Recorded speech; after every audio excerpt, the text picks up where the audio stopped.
Hi ಎಲ್ಲರಿಗೂ. ನೀವೊಬ್ಬರು working person ಅಥವಾ bachelor ಆಗಿದ್ದು ಏನಾದರೂ ಕ್ವಿಕ್ಕಾಗಿ ಲಂಚ್ ಆರ್ ಡಿನ್ನರ್ನ ಮಾಡಬೇಕು ಅಂತ ಇದ್ದರೆ ಈ ರೆಸಿಪಿನ ಟ್ರೈ ಮಾಡಿ. ಡಿಸ್ಕ್ರಿಪ್ಷನ್ ಬಾಕ್ಸಲ್ಲಿ ಆಲ್ರೆಡಿ ರೆಸಿಪಿನ ಮೆನ್ಷನ್ ಮಾಡಿದ್ದೀನಿ, ಪ್ಲೀಸ್ ಚೆಕ್ ಮಾಡಿ. ಈ ವೆಜಿಟೇಬಲ್ ಪುಲಾವ್ನ ಮಾಡಲಿಕ್ಕೆ ನನಗೆ ತೊಗೊಂಡಂಥ ಟೈಮ್ ರಾತ್ರಿ 2 ಮಿನಿಟ್ಸ್ ಬಿಳಿ ಕಡಲೆನ ನೆನೆಸೋಕೆ ಮತ್ತು next day approximately 20 to 30 minutes ಈ ರೆಸಿಪಿನ ಮಾಡಲಿಕ್ಕೆ.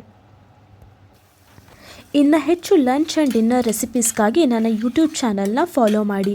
ನಿಮಗಾಗಿ ನಾನು ತರ್ತಾ ಇದ್ದೇನೆ ಸೀರೀಸ್ ಆಫ್ ಇನ್ಸ್ಟೆಂಟ್ ರೆಸಿಪೀಸ್. ಈ ರೆಸಿಪಿಯಲ್ಲಿ ನಾನು ನಿಮ್ಮ ಜೊತೆ ಶೇರ್ ಮಾಡೋ ಟಿಪ್, ನೀರು ಚೆನ್ನಾಗಿ ಕುದ್ದಿದ ಮೇಲೇ ಅಕ್ಕಿ ಹಾಕಿ.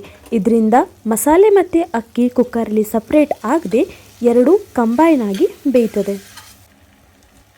ಈ ವೆಜಿಟೇಬಲ್ ಪುಲಾವಲ್ಲಿ ನಿಮ್ಮ ಚಾಯ್ಸ್ ಆಫ್ ವೆಜಿಟೇಬಲ್ಸ್ನ ನೀವು ಆ್ಯಡ್ ಮಾಡ್ಬೋದು.